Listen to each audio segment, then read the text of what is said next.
करण्यासाठी आपल्या सगळ्यांना मिळून राहुलजी गांधी यांच्या नेतृत्वाखाली या देशामध्ये इंडिया आघाडीचं सरकार आपल्याला आणायचं आहे।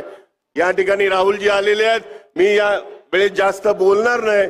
पुन्हा एकदा आपल्याला विनंती करतो की राहुलजी गांधी यांच्या नेतृत्वाखाली केंद्रातलं सरकार आपल्याला बनवायचं आहे। त्यासाठी सन्माननीय दंगेकर यांनाच या ठिकाणी निवडून आणायचं आहे, एवढीच विनंती या निमित्तानं करतो। धन्यवाद। जय भीम।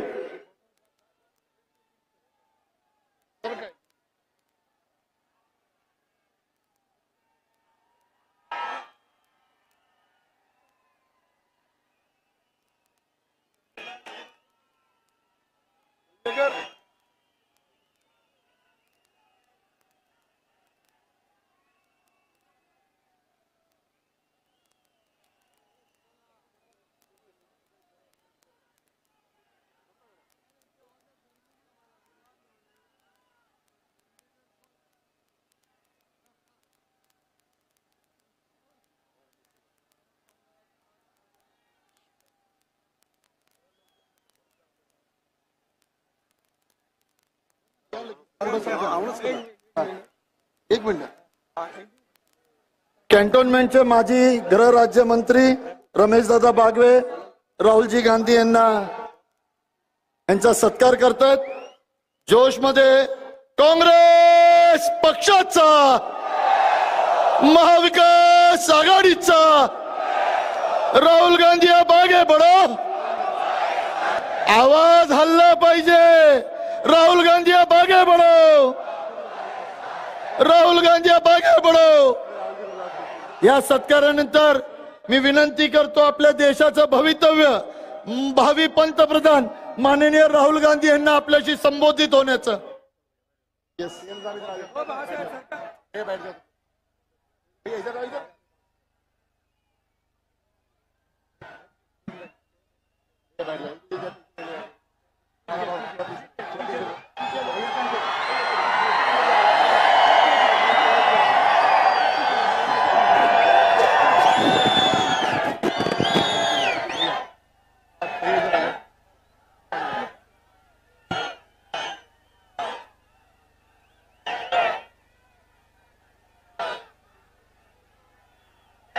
रमेश चेन्नीथाला जी,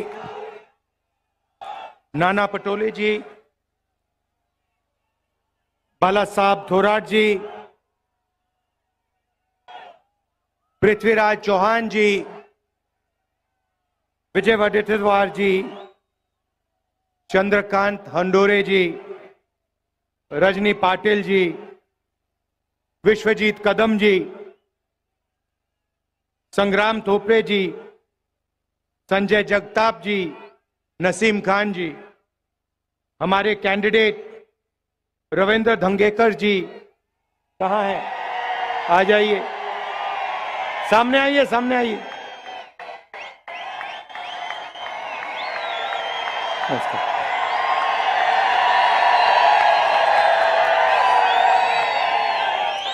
स्टेज पे कांग्रेस पार्टी के वरिष्ठ नेता, भाई और बहनों, कांग्रेस के हमारे बब्बर शेर कार्यकर्ता, प्रेस के हमारे मित्रों, कहना पड़ता है प्रेस के मित्रों, आजकल हैं ये किसी और के मित्र, मोदी जी के मित्र। 24 घंटा नरेंद्र मोदी की का वीडियो दिखेगा और ऐसा लगता है कि आजकल के पत्रकार जो एंकर्स हैं, सवाल पूछते हैं, लगता है कि ये बीजेपी के मतलब या तो कार्यकर्ता हैं या इनके पेरोल पे हैं। देखिए, लड़ाई संविधान को बचाने की है। एक तरफ Congress party, India alliance constitution को, संविधान को, लोकतंत्र को बचाने में लगी है। दूसरी तरफ नरेंद्र मोदी जी, आरएसएस इस किताब को खत्म करना चाहते हैं। जो ये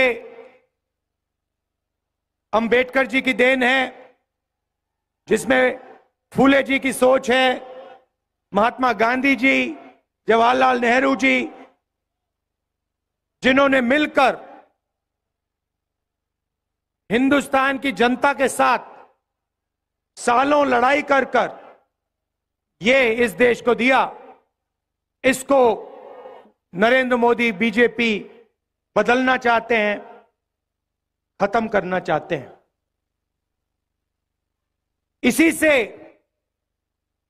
हिंदुस्तान के गरीब लोगों को, किसानों को, पिछड़ों को, दलितों, आदिवासियों को, माइनॉरिटीज को, गरीब जनरल कास्ट को अधिकार मिलता है। इसके बिना आप कहीं के नहीं रहोगे। जो भी आपके पास है सारा उन्हीं 22-25 लोगों के हाथ में चला जाएगा। मनरेगा बना, भोजन का अधिकार, जमीन अधिकरण बिल, हरी क्रांति, सफेद क्रांति, बैंक नेशनलाइजेशन, ये सारे के सारे काम इस किताब ने आपको दिए हैं। और मैं आपको बता रहा हूं, जिस दिन ये गायब हो गई, जिस दिन बीजेपी ने सचमुच में इसको खत्म कर दिया, तो आप हिंदुस्तान को नहीं पहचान पाओगे। यह है लड़ाई। और मैं देश से कहना चाहता हूं कि जो अंबेडकर जी ने हमें दिया, महात्मा गांधी जी ने दिया, उसको हम कभी खत्म नहीं होने देंगे। सवाल नहीं उठता।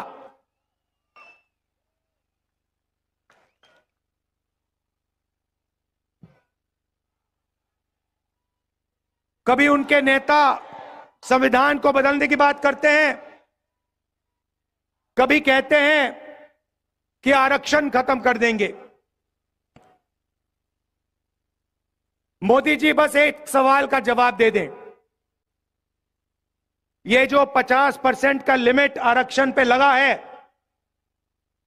किसी भी भाषण पे वो कह दें कि 50% की लिमिट को वो हटा देंगे।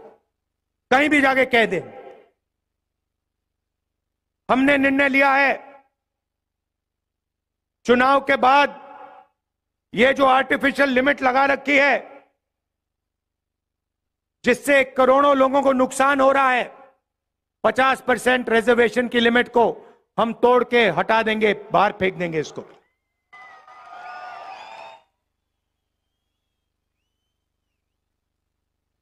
देश में 15% दलित आबादी है, 8% आदिवासी है और तकरीबन 50%, कम से कम 50% पिछड़े वर्ग की आबादी है। 50, 15 और 8 कितना हुआ? कितना? 73। मैंने शुरुआत में कहा कि ये मीडिया वाले हमारे दोस्त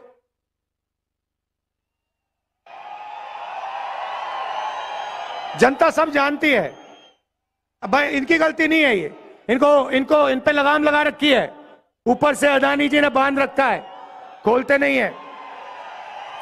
इनकी गलती नहीं है, इनका कुछ लेना देना नहीं है। देखो ये मुस्कुरा रहे हैं, कह रहे हैं हाँ भाई हमें तो सैलरी चाहिए, बच्चों को देखभाल करना है, बच्चों का देखभाल करना है, हमारी गलती नहीं है। मगर आपकी जिम्मेदारी बनती है, उस जिम्मेदारी को आप पूरा नहीं कर रहे हो। मगर पिछड़े दलित आदिवासियों की 73% आबादी है। ये बड़े बड़े मीडिया की कंपनी की लिस्ट निकालिए, उनके नाम देखिए, मालिकों के नाम देखिए, बड़े बड़े एंकर्स के नाम देखिए, बड़े बड़े पत्रकारों के नाम देखिए, आपको एक पिछड़ा नहीं दिखाई देगा, एक दलित नहीं दिखाई देगा, एक आदिवासी नहीं दिखाई देगा, एक गरीब कास्ट का जनरल, एक जनरल कास्ट का गरीब नहीं दिखाई देगा। इसीलिए ये कभी किसानों की बात नहीं करते, मजदूरों की बात नहीं करते, बेरोजगारी भागीदारी की बात नहीं करते। ये अंबानी जी की शादी दिखाते हैं आप लोगों को, उसमें आपको दिखाते हैं, देखो देखो किसी ने 10 करोड़ की घड़ी पहन रखी है, किसी ने 2 करोड़ का ड्रेस पहन रखा है, वो दिखाते हैं। मगर किसान भूखा मर रहा है, खेतों में पानी नहीं है, महंगाई बढ़ती जा रही है, इन बातों के बारे में ये कभी नहीं बताएंगे। ये आपके हैं ही नहीं, ये आपके हैं ही नहीं, ये अदानी के हैं। जो हिंदुस्तान के 22 सबसे अमीर लोग कहते हैं वो ये करते हैं। मुंबई का एयरपोर्ट उठा ले गए, सीबीआई ईडी का दबाव लगाया, अदानी जी को पकड़ा दिया, मीडिया ने कुछ नहीं कहा। Ports, airport, infrastructure, defence industry सारे की सारी उठा के ले गए, मीडिया कुछ नहीं कहती। मगर इनकी जिम्मेदारी बनती है। भ्रष्टाचार होता है, इलेक्टोरल बॉन्ड्स का हजारों करोड़ रुपए का भ्रष्टाचार होता है, हफ्तेबाजी होती है आंखों के सामने, मीडिया वाले एक शब्द नहीं बोलते। उधर सुप्रीम कोर्ट कहता है कि इलेक्टोरल बॉन्ड स्कीम इलीगल है, भ्रष्टाचार हुआ है इसमें, बंद कर दो इसको। आप जानते हो इलेक्टोरल बॉन्ड स्कीम में क्या हो रहा था? हमने तारीखें मांगी, ये तारीख नहीं दे रहे थे। मोदी जी कहते हैं राजनीति को मैं साफ कर रहा हूं। अगर आप राजनीति को साफ कर रहे हैं तो सारे के सारे डोनर्स के नाम आपने छुपा के क्यों रखे हुए हैं? जब डोनर के नाम सामने आते हैं तो पता लगता है। एक दिन एक कंपनी को कॉन्ट्रैक्ट मिलता है हजारों करोड़ रुपए का, उसके एकदम बाद वो कंपनी बीजेपी को पैसा देती है। किसी और कंपनी पर सीबीआई केस खोलती है, वो कंपनी बीजेपी को हजारों करोड़ रुपए देती है, केस बंद हो जाता है। देश के सामने नरेंद्र मोदी भ्रष्टाचार कर रहे हैं, मीडिया कुछ नहीं कहती, आप कहे ही नहीं। फिर 200 सबसे बड़ी कंपनियों की लिस्ट निकालिए, उनके नाम निकालिए, उनके बड़े सीनियर मैनेजमेंट में जो लोग हैं उनके नाम निकालिए, आपको एक पिछड़ा, एक दलित, एक आदिवासी, एक गरीब जनरल कास्ट का नहीं मिलेगा। 22 लोगों को नरेंद्र मोदी जी ने 16 लाख करोड़ रुपए कर्जा माफ करके दिया है। आप शेम कह रहे हो, मगर 16 लाख करोड़ रुपए कितना होता है जानते हो? आम आदमी नहीं समझ सकता, आप और हम नहीं समझ सकते 16 लाख करोड़ रुपया क्या होता है। मैं आपको बताता हूं। अगर हमने किसानों का कर्जा माफ किया था जब यूपीए की सरकार थी, अगर आप किसानों का कर्जा माफ 24 बार 24 साल के लिए हर साल कर्जा माफ करोगे, उतना पैसा नरेंद्र मोदी ने 22 लोगों को दिया है। 24 साल का मनरेगा का पैसा, 24 बार किसान का कर्जा माफ करो, उतना पैसा दे दिया इसने। हालात यह है कि 22 लोगों के पास उतना धन है जितना 70 करोड़ लोगों के पास है। 1% हिंदुस्तान के हाथ में 40% हिंदुस्तान का धन है। और किसी भी संस्था में आप देख लो, सरकार में देख लो, कॉर्पोरेट इंडिया में देख लो, मीडिया में देख लो, प्राइवेट अस्पतालों में देख लो, प्राइवेट कॉलेजेस यूनिवर्सिटी में देख लो, आपको एक पिछड़ा नहीं मिलेगा, एक दलित नहीं मिलेगा, एक आदिवासी नहीं मिलेगा। 90% आबादी है आपकी कोई भागीदारी है ही नहीं। पिछड़ों की बात करनी है, दलित आदिवासियों की बात करनी है, ढूंढना है उनको। मजदूरों की लिस्ट में जाके देखो उनको, जो मनरेगा करते हैं वहां जाके देखो, कॉन्ट्रैक्ट लेबर का काम करते हैं वहां जाके देखो। 90% हिंदुस्तान या मनरेगा कर रहा है, या कॉन्ट्रैक्ट लेबर कर रहा है, या कहीं सड़क पे मजदूरी कर रहा है। और हिंदुस्तान की पावर स्ट्रक्चर में है ही नहीं, कहीं नहीं है। 650 हाईकोर्ट के जज हैं, आपकी आबादी 73% है, 650 में 100 भी नहीं है आप। 90 लोग हिंदुस्तान की सरकार को चलाते हैं, 90 आईएएस अफसर हैं, बजट को वो बांटते हैं।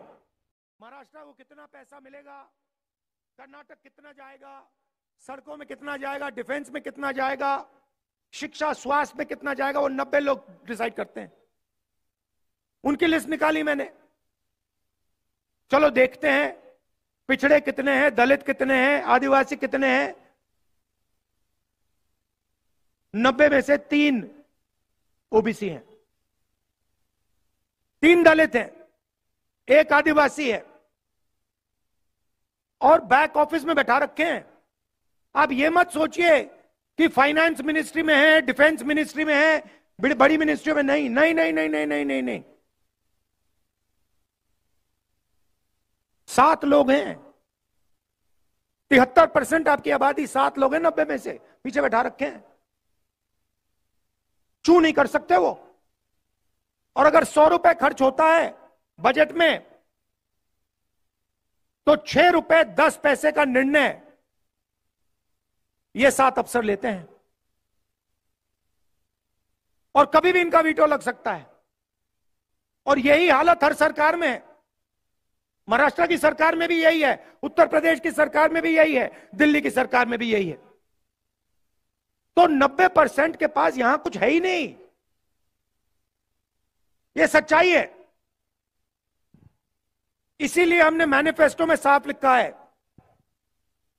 हमारी सरकार आएगी तो हम जाति जनगणना कराएंगे, इकोनॉमिक सर्वे कराएंगे, और हिंदुस्तान के हर संस्था का सर्वे कराएंगे। मतलब यह पता लगाएंगे कि प्रेस में, मीडिया में पिछड़े वर्ग के कितने लोग हैं, हिंदुस्तान की कॉर्पोरेट इंडिया में पिछड़े वर्ग के दलित आदिवासी कितने हैं, प्राइवेट अस्पतालों में, डॉक्टरों में कितने हैं, कॉलेज यूनिवर्सिटी में कितने हैं। इससे दूध का दूध पानी का पानी हो जाएगा। हिंदुस्तान की जनता को पता लग जाएगा हमारी कितनी भागीदारी है। यह भाइयों और बहनों क्रांतिकारी कदम है। इससे क्रांतिकारी कदम हिंदुस्तान में नहीं हो सकता। ये जिस दिन जाति जनगणना हो जाएगा, उस दिन देश की जनता को हिंदुस्तान की सच्चाई मालूम हो जाएगी। आपको पता लग जाएगा कितना बेवकूफ बनाया जा रहा है हिंदुस्तान की जनता का। और एकदम हिंदुस्तान की जनता जागरूक हो जाएगी, और उसके बाद एक नई राजनीति शुरू होगी हिंदुस्तान में।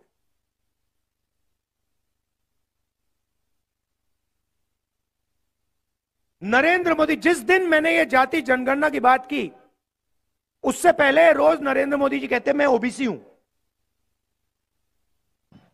मैं ओबीसी हूं।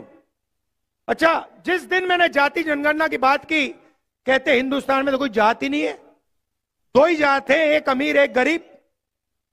अच्छा, पहले आप ओबीसी थे, हमने जाति जनगणना की बात की, ओबीसी को सचमुच में अधिकार देने की बात की, आप कहते हो भैया ओबीसी तो है ही नहीं।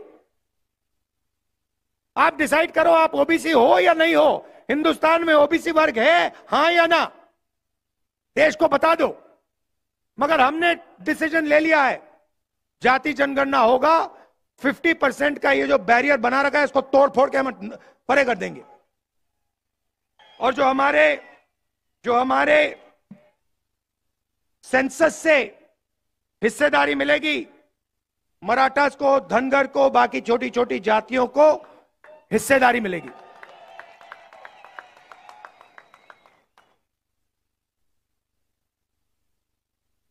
अब सवाल उठता है, नरेंद्र मोदी जी ने पिछले 10 साल 22 लोगों को फायदा पहुंचाया है। जो भी था, जो भी देना था, 22 लोगों को उन्होंने दिया। अभी मैं एयरपोर्ट पे, ये लखनऊ से आया, लखनऊ एयरपोर्ट, उधर अदानी जी का बड़ा वहां पे साइन था। लखनऊ एयरपोर्ट पकड़ा दिया उनको, मुंबई एयरपोर्ट पकड़ा दिया, सारे के सारे एयरपोर्ट पकड़ा दिए। पहले पब्लिक सेक्टर में 90% को रास्ता मिलता था, आरक्षण था। पब्लिक सेक्टर को पूरे प्राइवेटाइज कर दिया। रेलवे में आपको नौकरी मिलती थी, उसको प्राइवेटाइज करने में लगे हुए हैं। ये बुलेट ट्रेन का बहाना है इनका, प्राइवेटाइज करने का बहाना है ये। तो जहां भी आप देखो, जो आपके रास्ते थे वो सब बंद कर दिए। पहले आप सेना में जाते थे, पेंशन मिलती थी, अगर कुछ होता था शहीद का दर्जा मिलता था, कैंटीन मिलती थी, उसको भी खत्म कर दिया। नरेंद्र मोदी नई योजना लाए, अग्निवीर योजना। 2 तरीके के शहीद बना दिए, एक नॉर्मल सोल्जर जिसको पेंशन मिलता है, दूसरा अग्निवीर। अगर वो शहीद होगा उसको ना शहीद का दर्जा मिलेगा, ना पेंशन मिलेगी, ना कॉम्पेंसेशन मिलने वाली। तो आपके सारे के सारे रास्ते इन्होंने बंद कर दिए। अब इंडिया की सरकार आएगी तो ये आपके जो रास्ते हैं ये फिर से खोलने पड़ेंगे, और हम इसको तेजी से बिना झिझक ये दरवाजे हम खोल देंगे, एक के बाद एक। पहली बात आपको बता रहा हूं, अग्निवीर स्कीम को हम खत्म करके उठा के बाहर फेंक देंगे। दूसरी बात, ये जो इन्होंने गलत जीएसटी बना रखी है, ये जीएसटी जो छोटे दुकानदारों को, स्मॉल एंड मीडियम इंडस्ट्री को खत्म करने वाली जीएसटी है, अदानी वाली जीएसटी है, इसको हम बदल देंगे। 5 अलग अलग टैक्स नहीं होंगे, एक टैक्स होगा, कम से कम टैक्स होगा। पहली बार हिंदुस्तान की हिस्ट्री में किसानों को टैक्स दे रखा है, किसानों से टैक्स लेते हैं। तो हमने डिसाइड किया है कि जितना इन्होंने पैसा ना ये 22 लोगों को दिया है, उतना पैसा हम हिंदुस्तान के किसानों को, गरीबों को देने जा रहे हैं। और मैनिफेस्टो में मैंने बोला है 3-4 हमने क्रांतिकारी काम, मतलब देश को हिलाने वाले, महाराष्ट्र को हिलाने वाले काम करे हैं। सबसे बड़ा काम, दुनिया में किसी सरकार ने ऐसा सोचा ही भी नहीं, करना छोड़ो, सोचा ही नहीं है। हिंदुस्तान के हर गरीब परिवार की हम लिस्ट बना रहे हैं। मोदी ने करोड़ों लोगों को गरीब बनाया ना, उन सारी की लिस्ट हम निकाल रहे हैं, सारे के सारे नाम। उन परिवारों में से हम एक महिला का नाम चुनेंगे, हर परिवार में से एक महिला का नाम चुना जाएगा, और उस महिला के बैंक अकाउंट में 10,000 नहीं, 20, 25, 30,000 नहीं, 50,000 नहीं, 90,000 नहीं, 1 लाख रुपया साल का हम डाल देंगे। और ये मीडिया वाला जो भी बोलना चाहे बोलो, हमें कोई फर्क नहीं पड़ता। चिल्लाओ, चिल्लाओ जितना चिल्लाना है तुम्हें, नाच गाना करो, डांस करो, चिल्लाओ, गाली दो, हमें कोई फर्क नहीं पड़ता। ये कहते हैं हमने मनरेगा योजना दी, कहते हैं गरीबों को ये बिगाड़ रहे हैं, आलसी बना रहे हैं। अदानी को लाखों करोड़ रुपए दिया जाता है, वो नहीं बिगड़ता, मगर मजदूरी करने वाले गरीब लोग बिगड़ते हैं। किसान का कर्जा माफ होता है, कहते हैं देखो बिगाड़ दिया किसानों को। 16 लाख करोड़ रुपए कर्जा माफ होता है, कहते देखो देखो देखो विकास हो रहा है। अब हम समझाएंगे तुम लोगों को विकास क्या होता है।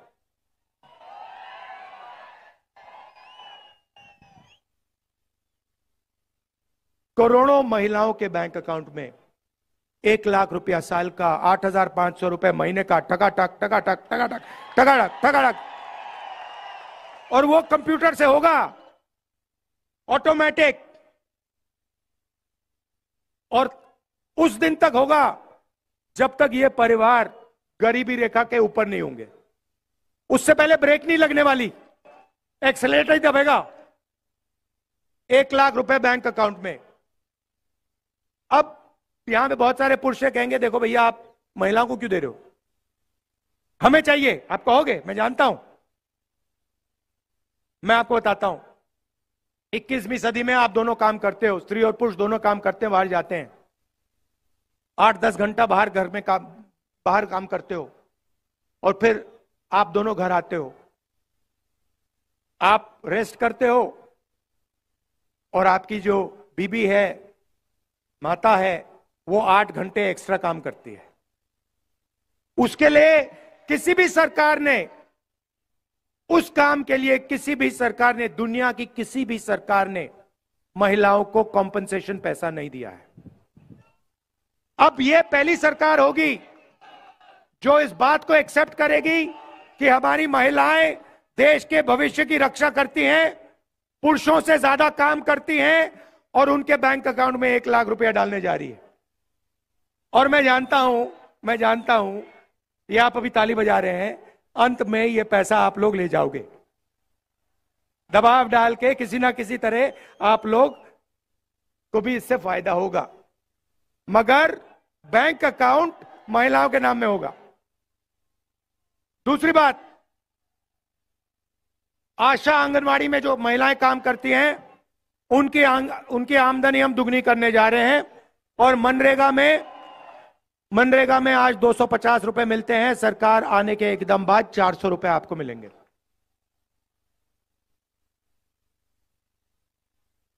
अब थोड़ी सी किसानों की बात करना चाहता हूं। नरेंद्र मोदी जी ने आप पर जीएसटी लगाई, जमीन अधिग्रहण बिल उन्होंने रद्द किया, आपके हक लिए, आपका कर्जा माफ नहीं किया, और आपको सही दाम नहीं देते हैं। जब भी आपको अपना माल खरीदना होता है, धान, शुगर केन, सोया, जो भी हो, जब भी आपको खरीदना होता है, नरेंद्र मोदी इंपोर्ट एक्सपोर्ट की पॉलिसी को घुमा देता है और आपको सही रेट नहीं मिलता। तो आपकी 2 ही मांगे हैं, मैं जानता हूं, लाखों किसानों से मैंने बात की है। आपकी दो मांगे हैं, पहला है कर्जा माफी, और दूसरा हमें सही दाम चाहिए। हमें फ्री में कुछ नहीं चाहिए, हमें कोई फ्री गिफ्ट नहीं चाहिए, हमें अपने काम के लिए, खून पसीने के लिए सही रेट चाहिए। ये 2 काम हम आपके लिए करने जा रहे हैं। किसान का कर्जा माफ हम करेंगे, मगर हम वहां नहीं रुकने वाले। देखो, अरबपतियों का एक बार कर्जा माफ नहीं होता। जब भी वो चाहते हैं, नरेंद्र मोदी उनका कर्जा माफ करता है। इसीलिए हम एक कमीशन बनाएंगे, उसका नाम होगा किसान कर्जा माफी कमीशन।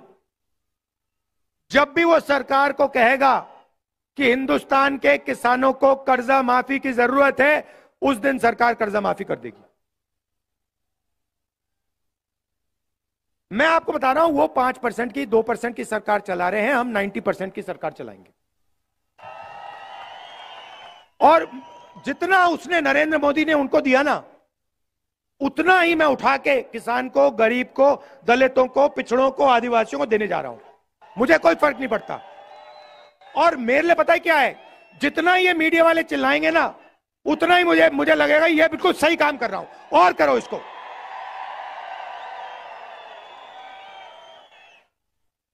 अब नरेंद्र मोदी ने करोड़ों लोगों को, युवाओं को बेरोजगार कर दिया। जब आपने उनसे पूछा था, भैया हमें रोजगार दो, कहते पकौड़े बनाओ। कोविड के समय आपसे कहा, भैया थाली बजाओ, मोबाइल फोन की लाइट ऑन करो। और मजे की बात बताता हूं, उसी टाइम जो कंपनी कोविड की वैक्सीन बना रही थी, जिसको हजारों करोड़ रुपए सरकार दे रही थी, वही कंपनी नरेंद्र मोदी की पार्टी को पैसा दे रही थी। इलेक्टोरल बॉन्ड्स में लिखा है। तो आप मर रहे थे, सांस नहीं ली जा रही थी, वेंटिलेटर नहीं था, ऑक्सीजन नहीं था, और जो कंपनी वैक्सीन बना रही थी, वो नरेंद्र मोदी की पार्टी को डोनेशन दे रही थी। बात समझ जाओ, बात समझ जाओ। तो आपको बेरोजगार बनाया। अदानी का बेटा है, वो जॉब, परमानेंट जॉब पर करने से पहले अप्रेंटिसशिप करता है, टेम्पररी जॉब करता है 6 महीने के, 1 साल में, 1 साल की अपने पिता के कंपनी में उसको काम दिया जाता है और उसके बाद 1 साल बाद उसको परमानेंट किया जाता है। ये हिंदुस्तान के जो करोड़ों युवा हैं, इनको ये फैसिलिटी नहीं दी जाती। तो हमारी एक स्कीम है, क्रांतिकारी स्कीम है, उसका नाम पहली नौकरी पक्की, गारंटी। गारंटी ये नहीं, कानूनी अधिकार, ऐसे नहीं, कानूनी अधिकार। जैसे मनरेगा में कानूनी अधिकार है, अगर किसी ने मनरेगा का काम मांगा तो देना ही पड़ेगा, वैसे ही अप्रेंटिसशिप का, पहली नौकरी का हमने कानूनी अधिकार दिया है। मतलब हिंदुस्तान का कोई भी बेरोजगार graduate, diploma holder, college graduate, university graduate, कोई भी सरकार से कह सकता है मुझे अपनी पहली 1 साल की नौकरी चाहिए, सरकार मना नहीं कर सकती। नौकरी कहां मिलेगी? प्राइवेट सेक्टर, पब्लिक सेक्टर, सरकारी ऑफिसेज में, सरकारी अस्पतालों में, सरकारी कॉलेज, यूनिवर्सिटीज में। करोड़ों युवाओं को 1 साल की नौकरी, पहली नौकरी पक्की। अभी तो भैया मैंने बात बोली नहीं, अभी आप ताली बजा रहे हो। पहली नौकरी पक्की, 1 लाख रुपए बैंक अकाउंट में साल के, 8,500 रुपए महीने के, 1 साल के 1 लाख रुपए हर यूनिवर्सिटी ग्रेजुएट, कॉलेज ग्रेजुएट को। और हिंदुस्तान को दुनिया की सबसे बेहतर ट्रेंड वर्कफोर्स मिलने जा रही है।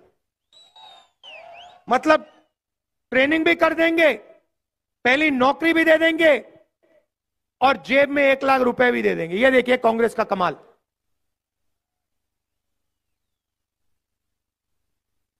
तो ये शुरुआत है भाई और बहनों। जाति जनगणना, महालक्ष्मी स्कीम, पहली नौकरी पक्की, किसानों का कर्जा माफ, गारंटीड कानूनी एमएसपी, मजदूरों को 400 रुपए, आशा आंगनवाड़ियों की आमदनी दुगनी। ये शुरुआत है, ये हम आपके लिए करने जा रहे हैं। अब नरेंद्र मोदी जी के भाषण देखिए। आप जानते हो कि कर्नाटक में रवन्ना नाम सुना है आपने? हाँ सुना। उसने 400 महिलाओं का बलात्कार किया है, रेप किया है। मोदी जी ने ऐसे स्टेज पे रवन्ना जी के लिए वोट मांगे हैं। होम मिनिस्टर को बीजेपी के एमएलए ने चिट्ठी लिखी थी 6 महीने पहले कि ये रवन्ना है, इसने 400 महिलाओं का रेप किया है। होम मिनिस्टर ने कोई कार्रवाई नहीं की। नरेंद्र मोदी जी जानते थे कि इस व्यक्ति ने 400 महिलाओं का रेप किया। क्यों? क्योंकि होम मिनिस्टर जानते थे। तब भी जाके नरेंद्र मोदी कह रहे हैं इस रवन्ना को वोट दो, इसका समर्थन करो, मुझे जिताओ। मैंने ये कर्नाटक में बोला, नेशनल मीडिया के एक अखबार ने यह बात नहीं लिखी, एक अखबार ने नहीं लिखी। वो अखबार में लिख रहे थे राहुल गांधी अमेठी और रायबरेली से चुनाव नहीं लड़ेगा। वो चल रही थी मीडिया इनकी। अब मैं रायबरेली से चुनाव लड़ रहा हूं, बिल्कुल चुप हो गए। तो वो कभी नरेंद्र मोदी कभी पाकिस्तान की बात करेगा, कभी समुद्र के नीचे जाके मतलब ड्रामा करेगा।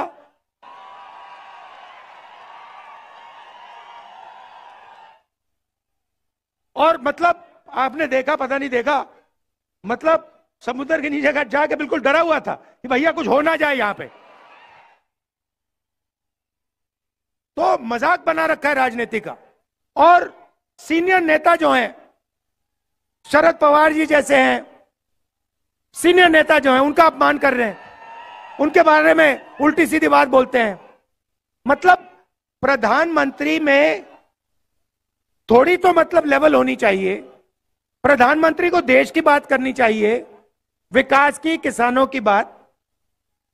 मतलब क्या मतलब है सीनियर नेता का अपमान करना? क्या मतलब, क्या फायदा मिल रहा है उनको? क्या सोचते हैं कि हिंदुस्तान की जनता खुश हो जाएगी? हिंदुस्तान की जनता उनसे यह जानना चाहते हैं, आप 50% का जो आरक्षण का है उसको हटा रहे हो, यह सवाल है। जाति जनगणना कर रहे हो, यह सवाल है। उनका तो जवाब देते ही नहीं है।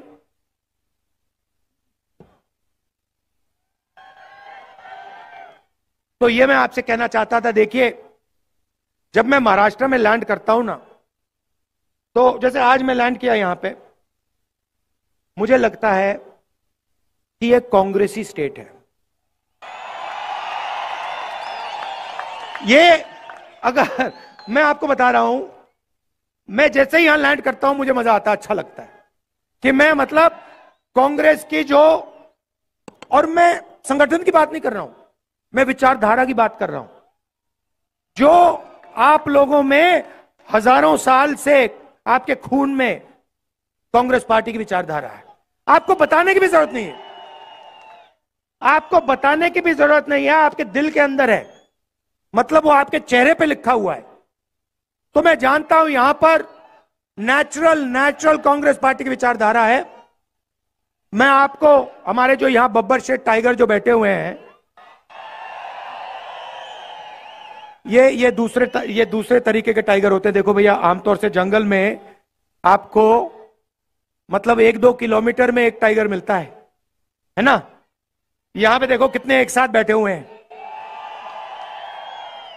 तो मैं आपको बता रहा हूं, आप हमारी रीढ़ की हड्डी हो, आप देश को बदलने वाली फौज हो।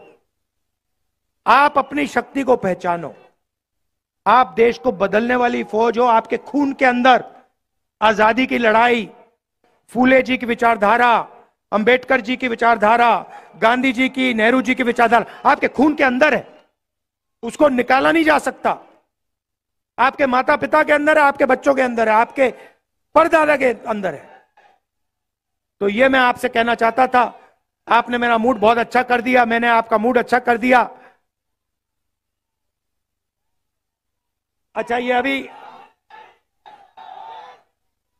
ये आखिरी बात जो मैं यहां जब महाराष्ट्र में यात्रा में निकला था, तो बहुत सारे युवाओं ने मुझे कहा कि राहुल जी, मोदी जी ने हमें बेरोजगार कर दिया। हम पेपर लेते हैं और महीनों के लिए हम रात दिन काम करते हैं, और जिस दिन पेपर देना होता है उससे एक दिन पहले हमें किसी के मोबाइल फोन पे पेपर लीक हो जाता है, पेपर दिख जाता है। जो बेईमानी करता है वो पेपर लीक करवा देता है, बिना पढ़ाई करे वो आगे निकल जाता है, और जो ईमानदारी से पढ़ाई करता है उसका नुकसान होता है। और हजारों युवाओं ने यह मुझे बोला। तो हमने मैनिफेस्टो में लिख दिया है, एक नया कानून लाएंगे जिससे कड़ी सी कड़ी सजा पेपर लीक वालों को होगी। और ये जो नया फैशन बनाया नरेंद्र मोदी जी ने कि एग्जामिनेशन प्राइवेट कंपनियां करा रही हैं, इसको हम बंद कर देंगे।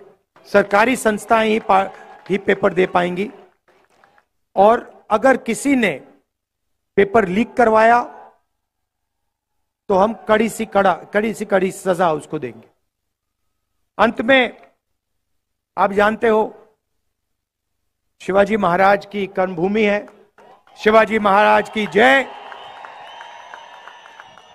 जय हिंद, जय महाराष्ट्र। नमस्कार।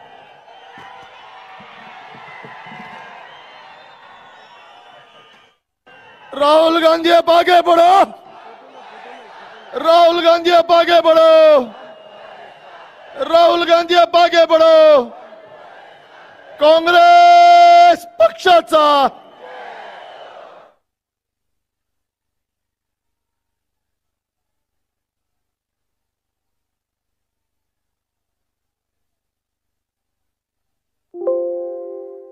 पुणे शहर लोकसभा मतदार